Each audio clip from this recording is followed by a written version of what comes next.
We want to send quantum information over this channel. Transmission of quantum information over this channel can be in different ways. One way would be that I'm going to refer to A as Alice, B as Bob, B to Bob, and C as Charlie. One way is that if Alice wants to generate a GHZ state between Bob and Charlie. That is one thing. The other thing is that if Alice wants to generate one EPR pair with Bob and another EPR pair with Charlie, this would be the most general form of quantum transmission. And we know that all of these things are equivalent. We can also talk about subspace transmission, etc. This is in order to do that, Alice generates two EPR pairs, right?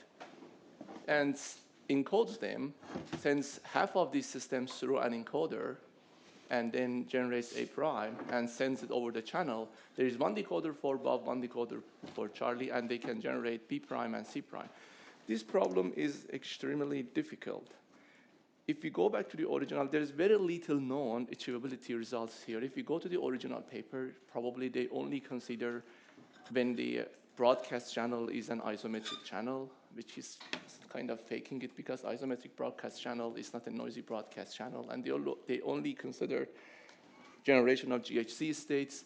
This is very difficult. And to address that, we thought, okay, let's consider a bit more, give a little bit more resources to the players. We can, for example, give them entanglement, or we can probably let them have classical communication between them, so to try to make sense of this problem.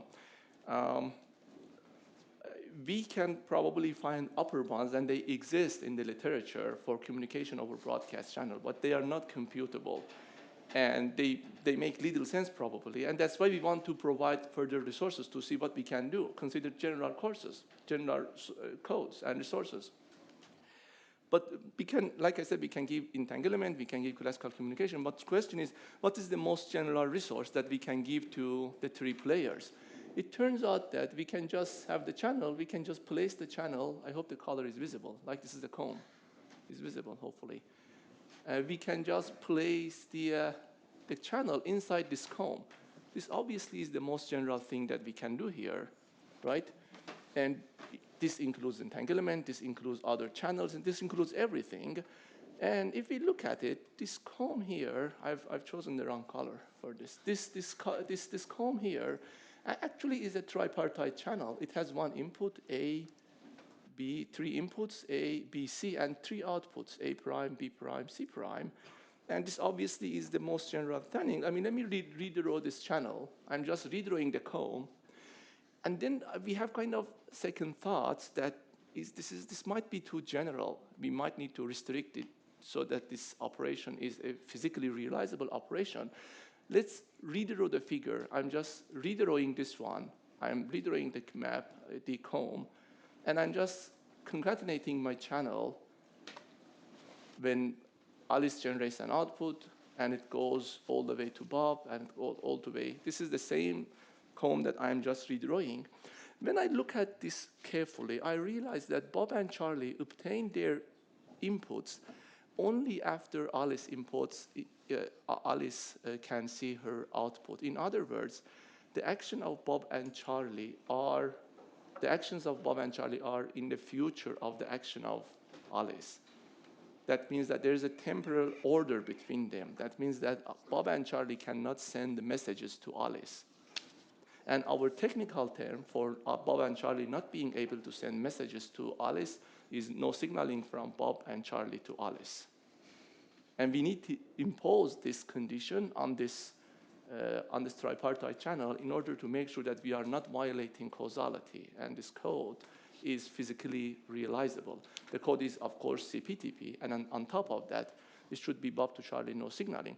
Is it enough? Is it the only thing? Yes, it is enough. And it turns out that if this condition holds, we can turn any broadcast channel into any other broadcast channel.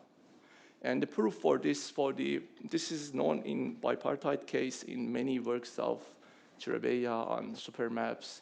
And probably the most accessible proof for this would be in the paper by Andreas Winter and Rune Audwan on zero error capacity. But we can just generalize those proofs for tripartite channels with little effort. So the most general code for a quantum broadcast channel is this tripartite map plus this no signaling condition. Then we ask, does it have any structure? Does this code has any structure? Can be simplified? The answer is yes. Semi-causal operations are semi-localizable, old paper. This option, this kind of operation with this kind of no signaling is called semi-causal. What are semi-localizable operations? This operation is called a semi-localizable operation. If I have three parties, there is one local operation for Alice. Alice applies something, she generates some reference, some quantum information in general, and sends something to Bob and Charlie are doing something jointly, the two of them.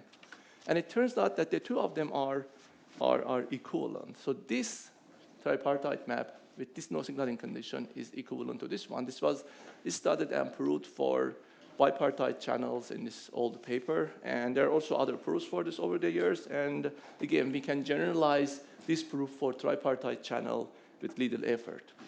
Then I have this code. This is my most general code.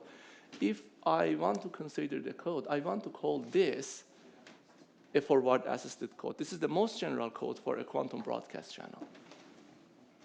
And if I look at inside the dashed line, dashed box, I turn this broadcast channel, the code turns this broadcast channel into this broadcast channel. And our figure of merit here, as usual, is channel entanglement. What it means is that I have this induced channel. We send halves of EPR pairs through the channel, and we find this fidelity. And this is my figure of merit. But then we realize that this code might be too general to consider. This might be too general to be too powerful to be useful. I mean, this is the broadcast channel. If they have access to this reference system R, why do they even need to use the channel? They can just communicate through this channel. Or Bob and Charlie are allowed to do this joint action here. It basically makes it a point-to-point channel. We want to impose meaningful restrictions on this channel so that we have a meaningful code. And two such classes of codes refer to no signaling codes and PPT preserving codes. But for that, I would like to consider the tripartite channel and study these no signaling and PPT preserving operations more abstractly. Considering this tripartite channel, I'm going to be working with its Choi matrix. Its Choi matrix defined in this form. I prepare 3 EPR pairs. I mean, for convenience, we have considered they are not normalized, but it doesn't matter really. And this is the Choi matrix. It's a 6-partite state, and the inputs are tensor product. That's why we have 3 EPR pairs here. The operations are, I'm going to call this operation PPT preserving with respect to which cut? I mean, across A to BC. It means that if I have a PPT state, if I have a positive partial transpose state across A and BC, what does it mean? I have a tripartite state on ABC. If I partial transpose over A and the state is positive semi-definite, if we fit that state inside this tripartite channel, we obtain a state which is, again, PPT with respect to A. And channels which preserve the set of PPT states, they are called PPT preserving operations. I can define it also as a property of the Choi matrix if I consider Choi matrix. If Choi matrix is partially transposed over AA prime is positive, it is called PPT with respect to A. Just a little bit subtlety here. This proof based on Choi matrix happens to be more general than just asking the operation to preserve the set of PPT states. That's why if we have this definition, usually people refer to it as completely PPT preserving codes, and usually people just use it interchangeably. But maybe in the paper by Eric et al. on entanglement manipulation beyond LOCC, they explain this properly, what's going on here.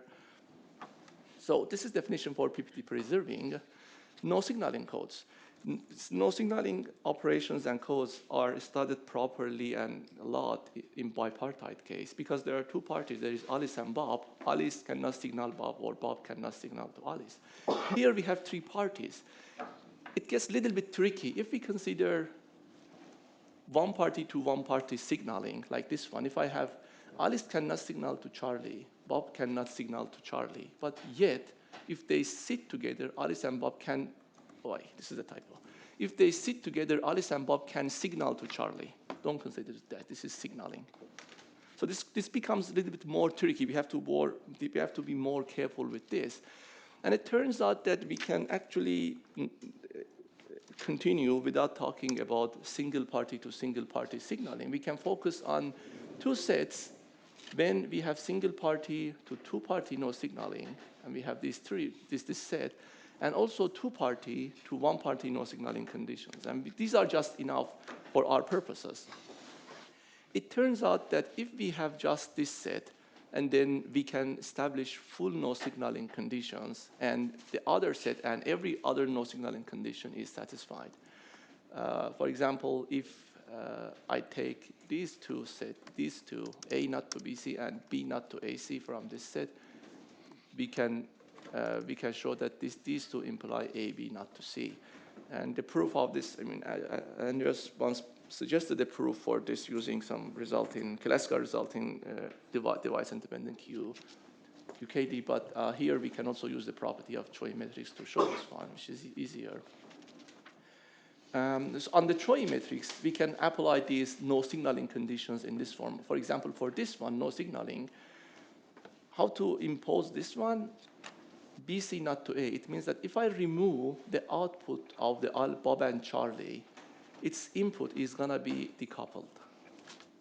And in the second one, if I remove the output of Alice, its input will be decoupled. This is how we impose them on the Choi matrix.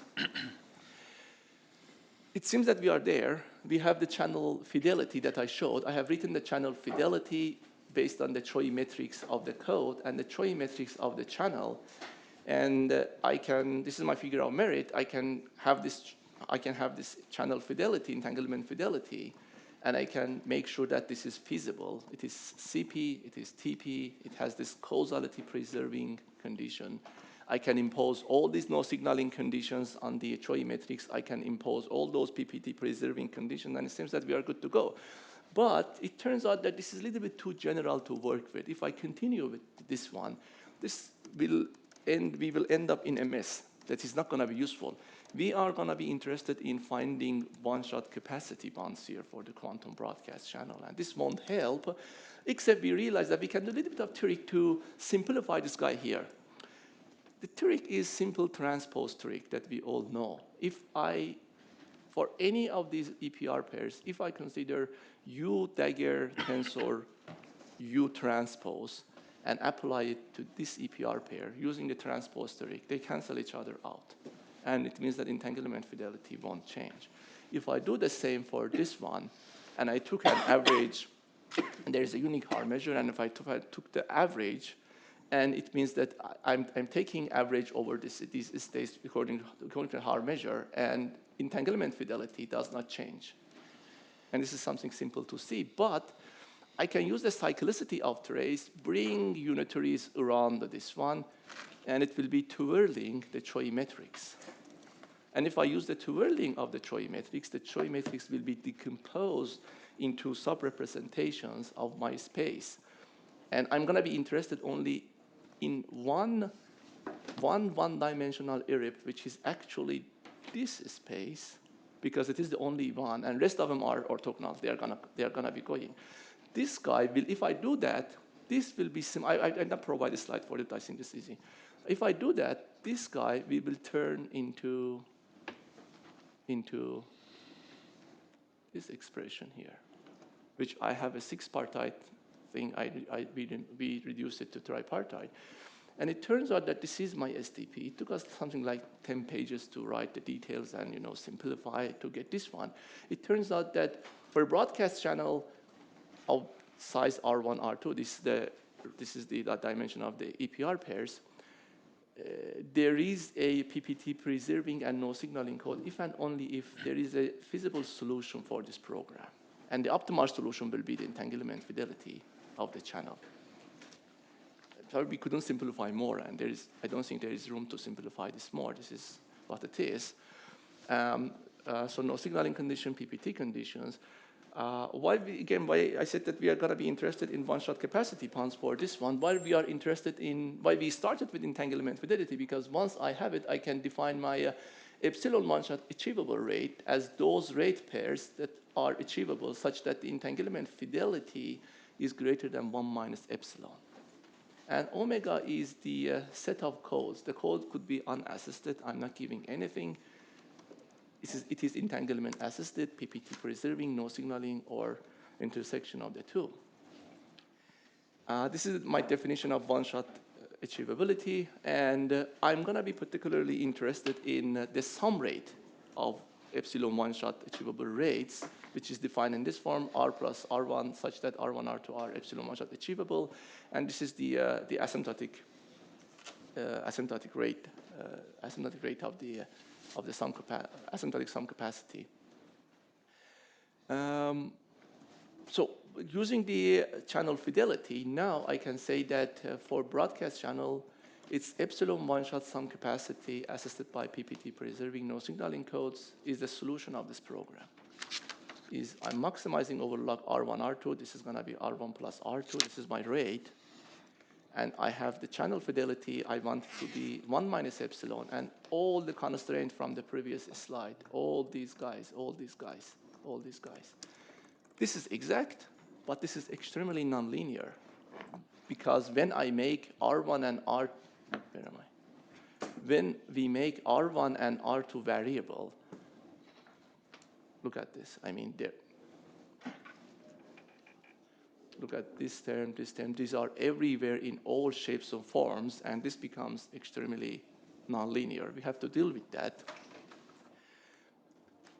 We have a hierarchy of STPs. There are different ways to provide simplification for this one, to get relaxations and do different things. I'm presenting one of them, probably the one that is easier to work with. Consider this upper bound on this channel of this entanglement fidelity. We have, like I said, there are different hierarchies of STPs, but I'm considering only this one for channel fidelity. And this is still STP because R1, R2 are not still variables, but I'm going to use this one to define epsilon one-shot capacity here. I have dropped all PPT conditions except these three, and no signalings except this one. Using this one, I can define my first upper bound for sum rate one-shot capacity, which is minus log R1, R2, and this program. Still, this is not an STP because I have this nonlinear term here, I have this term here. But there are ways to resolve that issue. There are also other STPs that we provide, and there are other ways, but let me continue this. I will comment on them later on. If I do this change of variables here, if I replace them, because rho A prime is a density matrix, I can get this new STP. It's still not linear because M2 here is problematic. There are different ways to resolve the issue with M2 and to get a STP. One thing is just, and this is the upper bound, one thing is just get rid of it, right? Just replace it with some other variable. Of course, you can just replace it with some other variables. This is the most naive thing that one can do. But there are other things. For example, we can go back to the full-fledged program that I showed, those nonlinear scary, and we can find the initial estimate for M prime, for M hat. And then we can plug it in and incorporate it using another variable. And then we run, now this is an STP. We have to run this again, and we obtain a new value, new estimate, and gradually we will improve on that one. This definitely is better than the previous one, but first it requires us to find the initial value and then incrementally, gradually improve the STP. Let me go to the let me go to strong converse. So little bit of story here. So when I said that when we had this hierarchies of STPs, we have a number of big conversers, and we try to see which of them we can turn into strong converse. There are a couple of ways to get strong converses in the literature. This one is more used, I would say. Let me look at this one. For a broadcast channel, it's epsilon 1 shot sum capacity assisted by PPT preserving no signal is bounded as follows, where this quantity Q gamma is log of gamma. Gamma is the primal and the dual. And I have the primal for that and the dual for that. In order to, I'll tell you the story first. In order to show show strong converse, we have to be able to show additivity of this guy here, which is equivalent to multiplicativity of this guy. It turns out that we need a number of properties here to show that. First, I have to make sure that I will be able to find duals such that the strong duality holds. Second, I am gonna be needing to show super additivity by using the primal program and sub-additivity by using the dual program. There are different levels of difficulties here. If I could have added more conditions, I could have relaxed less, and I could have more terms here. I could still find the dual, and I could still see strong duality holds. I could still see probably super additivity holds, but then sub-additivity fail. So it was, for us to doing this, it was like adding one more condition, trying to see if we can get one thing, if we can get something that we want, and if we couldn't, we dropped it. And that was the moment when we got what we got, we realized that actually we are improving on the point-to-point channel, and because we could manage to include more conditions. So let me prove this one. This is an upper bound on the epsilon 1 shot capacity. Let me show the quick proof for this one. Remember this upper bound that I showed? This is nonlinear, right? This is upper bound that I showed a few slides back. Relaxed. If I assume this is an optimal solution for this one, and therefore I have this upper bound, we can define an operator R in this form. And I can check that this guy, this set is a feasible solution for the primal. We can check this. And if I substitute in the primal, this guy in the primal, I substitute R with this choice, and then this guy trace follows the definition, which is going to be greater than 1 minus epsilon, and I can write it in this form. This is the first part. So I showed this one. We showed that this one holds. For the dual, I mean, there are duals. The dual finding dual is a easy homework. We use Lagrange multipliers, and it was important to do it really by hand by using Lagrange multipliers to get a sense of what is happening here, what condition we can drop later on. But anyways, it's an easy homework. And the feasible solution, we can come up with strictly feasible solution for this. That's Wolfram-Slater's, the strong duality holds. Now we want to show that the quantity that I just showed for 2 quantum broadcast channels, this additivity holds. QL, remember just one more time, QL is this guy given by this program. I'm gonna show QL is additive, which means gamma n is multiplicative. I'm using primal to show its super additivity. I'm going to show now this multiplicativity, first super multiplicativity. This one is not difficult. I mean, if I take my 2-copy program, I can check immediately that this is a feasible solution. If I plug in, and I can get the super additivity here. This was checked out for even a little bit less relaxed STPs.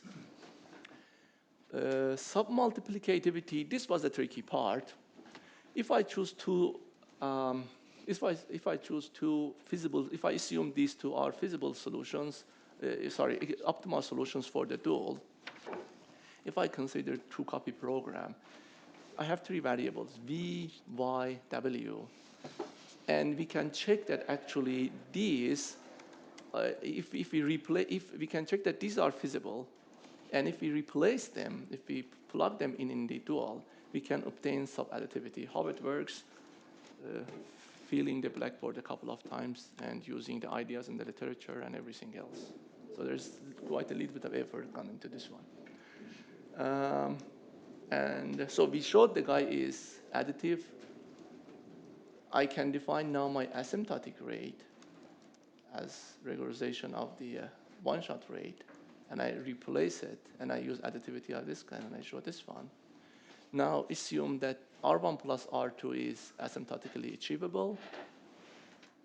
I can use the additivity property to write this upper bound, and this is the strong converse.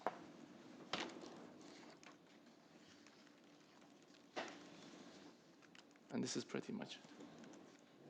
So in the paper, I'm pretty much done. I'm about to finish. In the paper, we have a little bit more results. There was this saying in the literature that one-way distillation protocols are equivalent to quantum codes, and there's a little bit of detail there. We showed that any PPT preserving entanglement combing protocol is equivalent to PPT preserving codes. So there's a little bit of typo here. Entanglement combing is a type of entanglement distillation where we have a multipartite state and we distill EPR pairs between a given party and all other parties. This is called entanglement combing. And it turns out that if we have such a distillation protocol for entanglement combing, it can always be turned into a quantum code for a quantum broadcast channel. And the reverse holds only if we can simulate the quantum broadcast channel by using a single copy of its Troy matrix.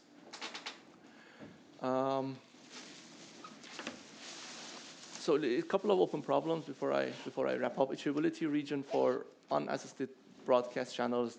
These are not known. Our motivation of this work and also the previous work was actually talking about achievability results for quantum broadcast channels. Just think that we want to generalize the Wetox proof of quantum capacity. The Wetox said that there is Alice Bob and there is an eavesdropper. We can hide messages from eavesdropper. That gives us coherent information. If we want to do it here, we have Alice to Bob and Charlie. There's going to be an eavesdropper. So we need to have two legal parties, one eavesdropper. This is three receiver broadcast channel with two legal parties, one eavesdropper. This is a difficult problem. We have some results on that. Moreover, there are some well-known converses in the literature. Comparing the STP ones to them would be very interesting. We have not done it so far. And thank you.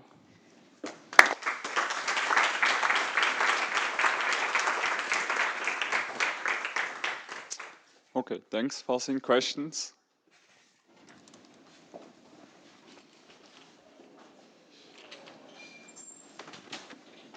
So we have this work with Xinwang and Renyao working on the point-to-point case. It seems that you extend our result to the broadcast channel yes, case. Indeed. I'm wondering, where's the technical difficulty if you extend from point-to-point to the broadcast channel? Technical difficulty was previously in analyzing the no signaling conditions. Yes. And then working out the STP and the primal dual for the broadcast channel, dealing with more variables. Yes. And we have also a couple of other ways of relaxing the STP in the paper. Okay. Yeah. Okay. Thanks.